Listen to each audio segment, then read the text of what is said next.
Yeah, I think I've mentioned this in some sense before.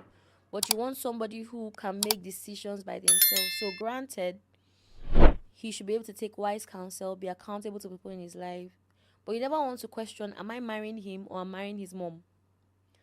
You want to make sure that this is somebody that can stand on their own, be a man, and be able to say no if push comes to shove. Somebody who can protect you even from people in his life while still loving them. And not forget, a few days or few months before I married my husband, he said, and he loves his family. I love his family. My in-laws are perfect. I know you might say they're not perfect in-laws, but mine are. Seriously, I'm not even lying.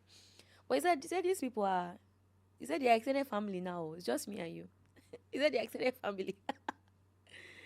So it wasn't a case of if my wife should talk to my mother anyhow, I'll slap my wife.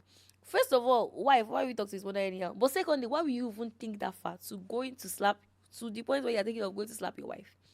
So you want to marry somebody who can make decisions on his own but still take wise counsel. Make decisions on his own but still take wise counsel. I believe that when you are with somebody who God approves of, there should be a certain level of peace that comes with it, where even if you've not seen a vision or a dream, you just know in your spirit. And this knowledge in your spirit is not different from is not is not sorry, this knowledge in your spirit does not contradict the character of the person. Because there is a way you can be the one talking to your spirit and you will think it's God because you really want to do something. So you go to the place of prayer, God, what is even your will? And one way to know that you care about the will of God is if he says no, you still accept it. But if it's a point where you already make up your mind what you want to do and you just want God to rubber stamp it ahead, that's where you will have challenges. But if you go with the mindset of God, what do you have me do?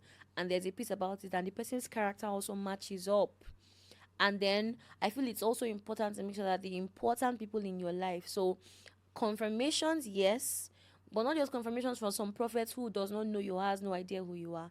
Not just confirmations from a spiritual leader who just wants to manipulate and control you, but confirmations from people who have actually closely mentored you, whose basis is the word of God and who have good reason. So all those things would add together. Will When you combine them, you are more able to make a good decision.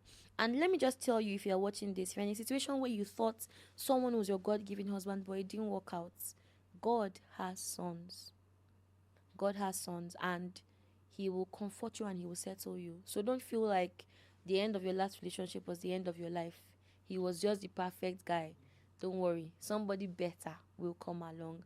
If a relationship was broken and you feel like you had some responsibility in that, own your part, forgive yourself, learn what you need to learn, but know that God still puts the solitary in families.